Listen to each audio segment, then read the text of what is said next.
Hi, this is Doug Daugherty, and we're on Hamilton Flourishing, and we're talking to Charles Paty, who is another candidate of the 21 people running for school board in Hamilton County.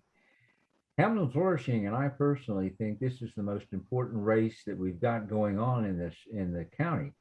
Why? I've said this over and over again. There's 45,000 children who are being educated, hopefully so. Uh, the budget, if you includes the bonds, is about a $500 million.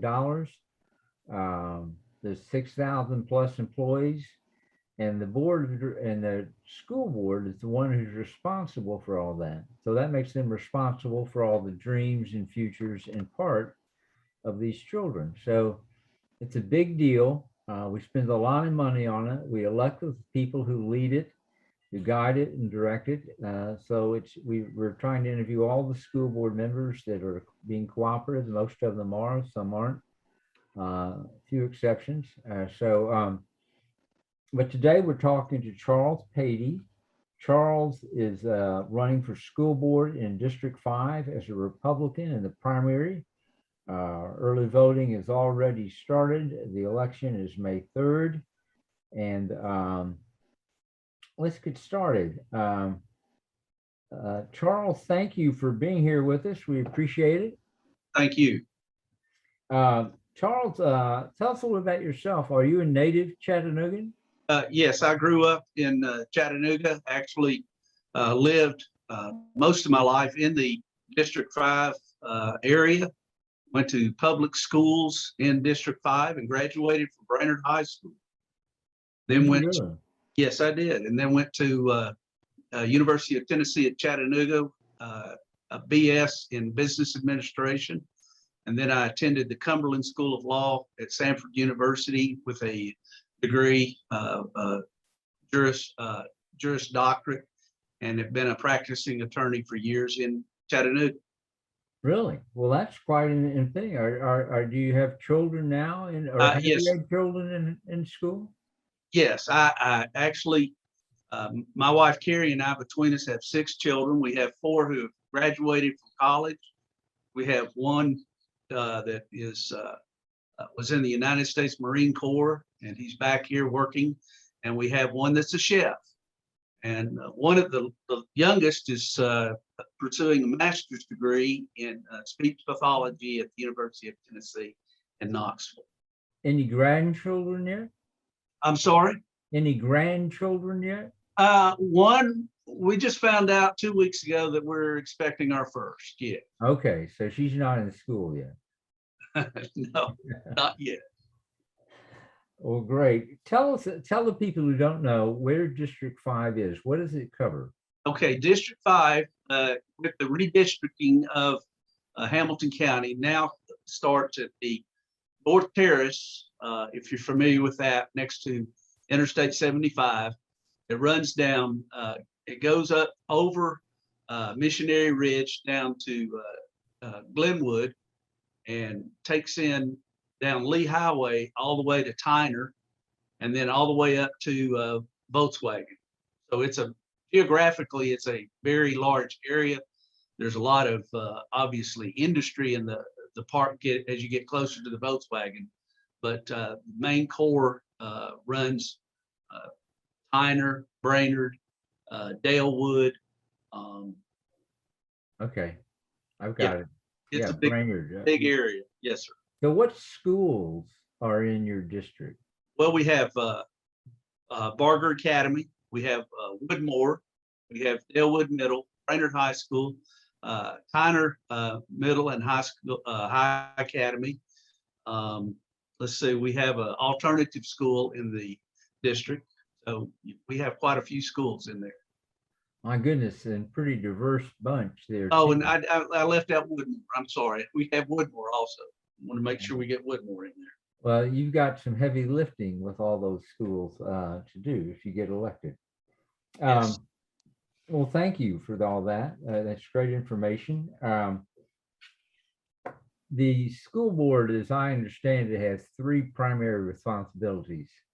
One is to hire and or fire the superintendent who works for the school board, not the other way around. You don't work for the superintendent, he works for you, or he works for the body of the school board when there's a majority vote. Number two, you have to create and pass a budget among you that is then in turn submitted to the county mayor, who presents it to the county commission, and the county commission can vote it up or down, but they have no line item over it.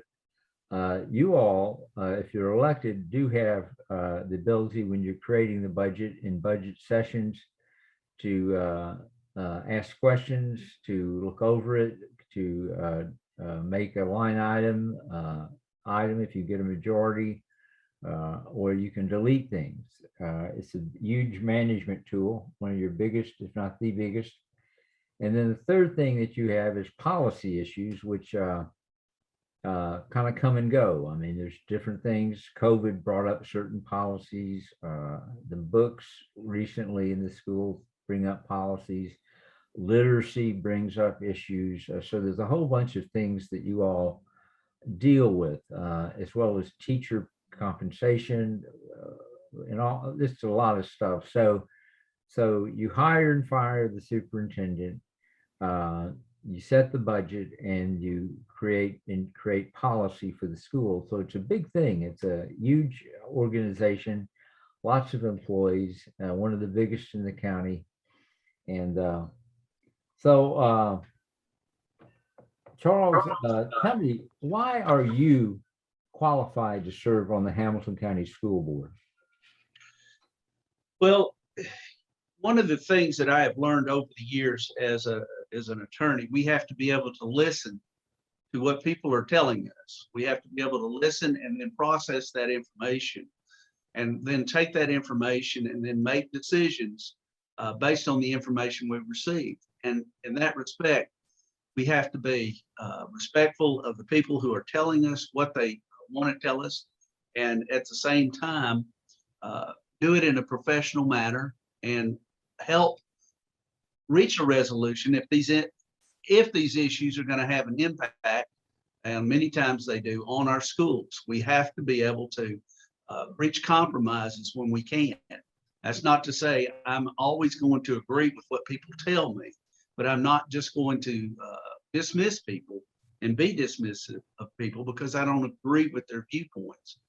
And, you have to have a thick skin. Anybody can tell you, if you're going to be a politician or run for public office, you have to have a thick skin. And I believe that in the being an attorney, I have developed, and as a trial attorney, I have been able to develop a thick skin, because I have to get it from, sometimes I get it from the judges, sometimes I get it from my adversaries, sometimes I get it from my own clients, but you have to make tough decisions. And I think I'm in a position to make these decisions.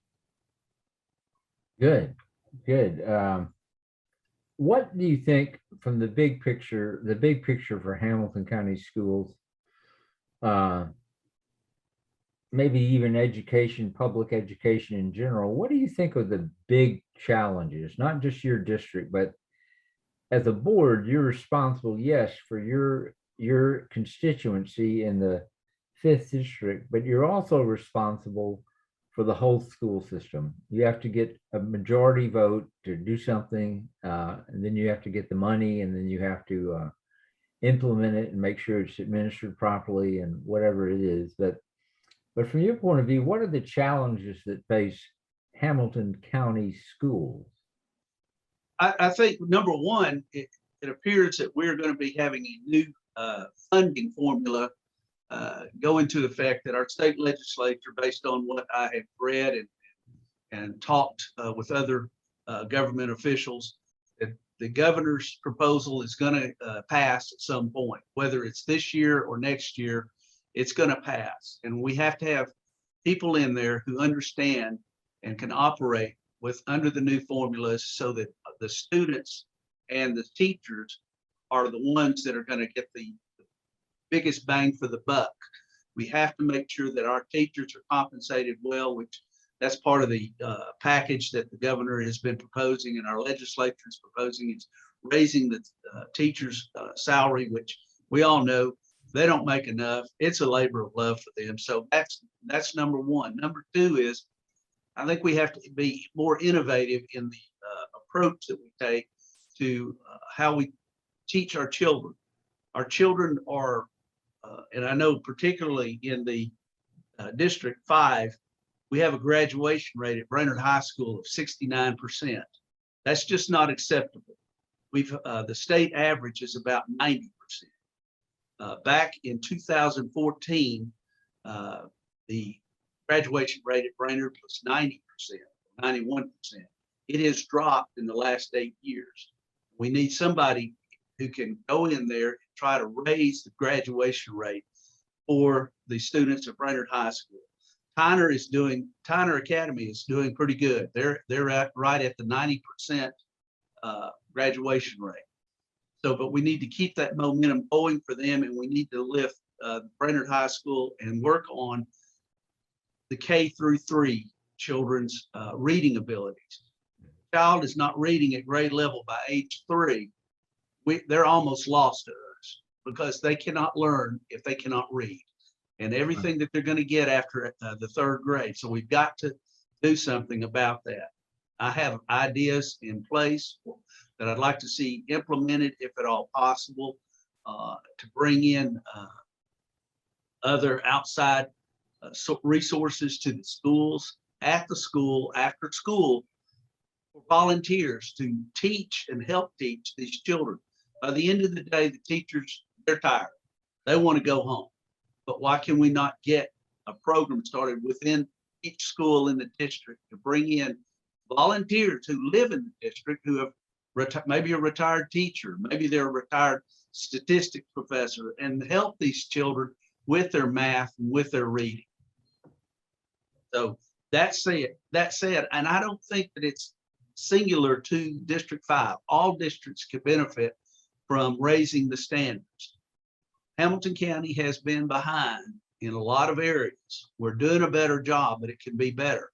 And just because I'm being voted on by District 5 citizens, I am beholden to the whole county.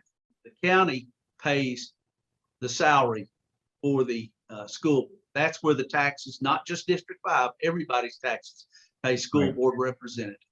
Right, but you're not doing this for the money. Nobody runs for school. No, you're not doing it for the money because, I think it was Joe Smith was talking to me, and Joe said that, he figured it out one day, and it comes out to about 30 cents a day that you make as a school board. So, no, we're not doing it for the money. No, you do it because you have a desire to help these children, is my guess. I do. I looked at, when I graduated from Brainerd, there were, I'd say almost 100%. I'm pretty sure it was 100% of the students that I went to high school with graduated. We had doctors, lawyers, men who went on to be in the military, and I'm talking about rising to the rank of colonels in the military. We had men who were and women who were worked for multinational corporations in executive capacities. We have successful small business owners coming out of that class. So we need to do a better job of getting these kids ready for the next stage of their life, whether it's going to higher education or whether it's going into business, expanding the trade schools, expanding the future ready concept, and incorporate other professions into high school curriculum that they could go into upon graduation. Well said. Well said. Now narrow it down just a little bit for me. We're talking to Charles Paty, who's running for school board Republican District 5, which is from the Ridge through Brainerd and out towards out past the airport, I guess, out that way. Yeah, yes. You've got some, like I say, some heavy lifting with some of those schools, and you've talked about some pretty ambitious ideas. But what will be your priorities as you get into if you're elected? What would be your priority? My priority first would be to, if elected, to be able to, as I stated, institute a program so that we can get some volunteers into the schools on an after-school basis to work with at-risk children who are not getting it. Our reading level, I think I was reading the reading level for the district average is proficiency is 39%, Right. and 28% for mathematics. Right. We've got, my focus will be to innovate programs to increase that percentage. Well, that's an awful thing, and it's actually lower in some of the urban elementary schools. It's below 10%, some of them below 5%. So it's a huge deal, because not only can't they read, but that their dreams are being destroyed. So I think, in my opinion, I think we've been relying too much on computers at too early of a stage in the development of the children in the schools. When I and a lot of people were in school learning to, I could not read until I went to the first grade. Did not know how to read, but in the first grade, and I was only 5 when I started in first grade, but it was repetition. It was actually writing the material down, the ABCs. And that was drilled into us and repetitive.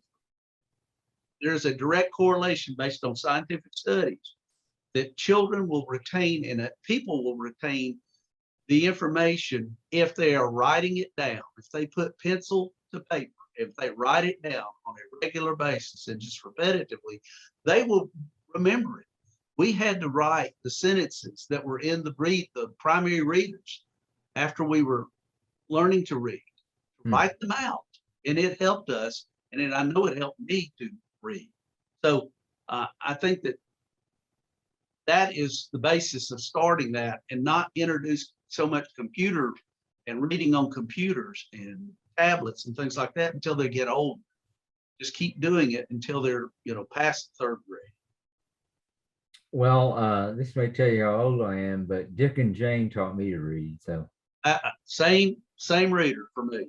And it worked. It did. If you can see behind me, you can see I've got a lot of books. So next question. Because the budget is such a huge management tool for the ongoing work of Hamilton County Schools, have you studied the budget, both operational and capital? I have, not as much as I'd like to, because it is vast. It is huge.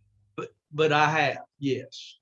Yeah, I mean, it's just something that I've always thought, that having a couple of budget hawks on a committee like or a board like the county commissions or city council or school board or the legislature, having a budget hawk is somebody, or at least a few people, really knowing their budget is important for everybody, because sure. I mean, everybody ought to know the budget, because especially in a big complicated organization, we tend to rely on the staff. But even the wording of the budget may be complicated. You may not know what this position even is. You may not know this even existed, but the buck sort of stops with you guys. I mean, if you don't know, nobody's going to know. So, well, good. Yeah.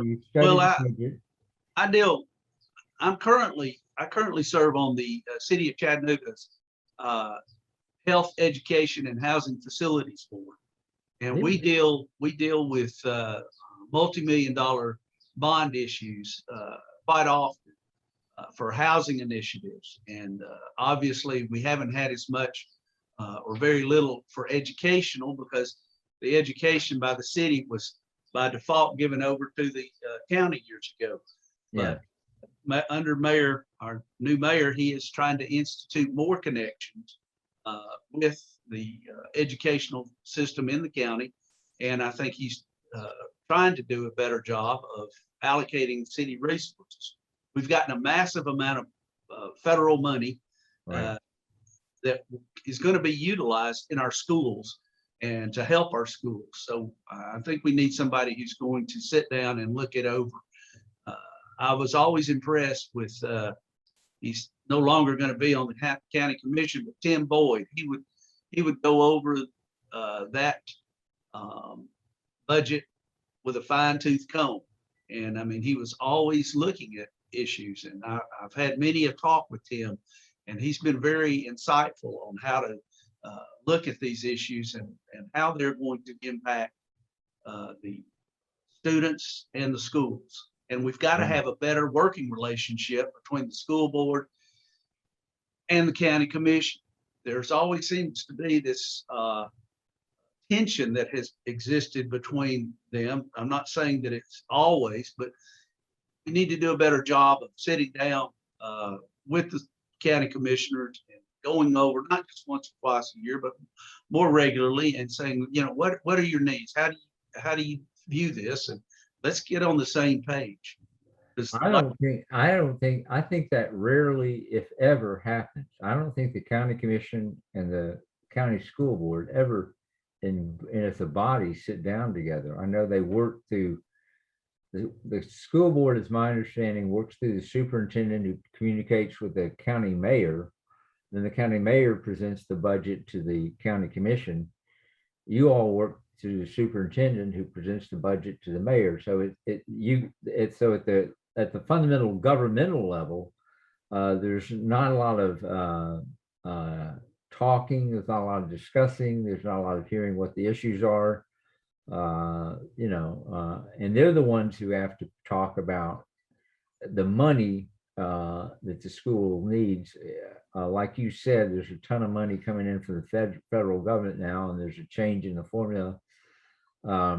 So the pressure for a tax increase may not be that much over the next few years. But one of the things I've been concerned about is that we fund a lot of things with federal money that'll last 2 or 3 years, and then all of a sudden it's gone. And what will we do then? Will we be forced to? Well, that leads me to the next question. Will we be forced to continue to pay for them? Do you see yourself supporting a tax increase for Hamilton County Schools?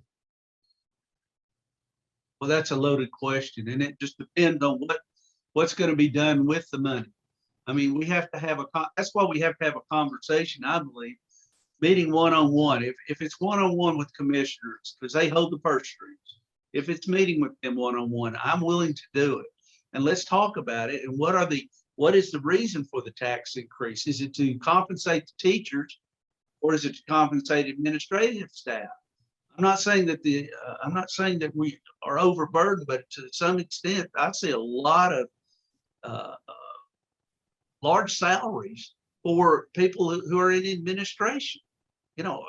I look at that and I just go down the list. I said, well, is this person doing the same thing as this person? I mean, it seems to be a lot of administration going on and there are some expensive salaries in there. And yeah, do we really need them? So if the money is going to be going to help the teachers who are going to boots on the ground, and B, if it's for some type of building that we need to do or maintenance, then okay, let's look at it. But I can't do it until I see what the money is going to be for, what the tax increase is for. So at this point, I would not be able to say yes, I would, or no, I wouldn't. Okay, that's fair. Charles, tell people if they want to contact you, they listen to this or they've heard about you and they'd like to make contact with you. Do you have a website or a Facebook page or a cell phone number or something you could give us? We do the website, and I'll read it off to you. I have to write these things down. It's Charles Paty, School Board District 5.com. That's the website. And then the Facebook is Charles Paty for School Board District 5. Okay. So if you do either one of those, you can contact us. And if you shoot us an email on the website, or want to donate or communicate, you can do it one of those two ways. Well, Charles, it's been a delight to talk to you. Charles Paty, who's running for District 5, Republican, only one in the primary. Is that right? That's correct. District 5, which is the Brainerd Brainerd area heading out towards Lovell Field. And the election is May 3rd. And Charles, thank you for sharing today with us, and it's been great. Thank you very much for having me. I appreciate it.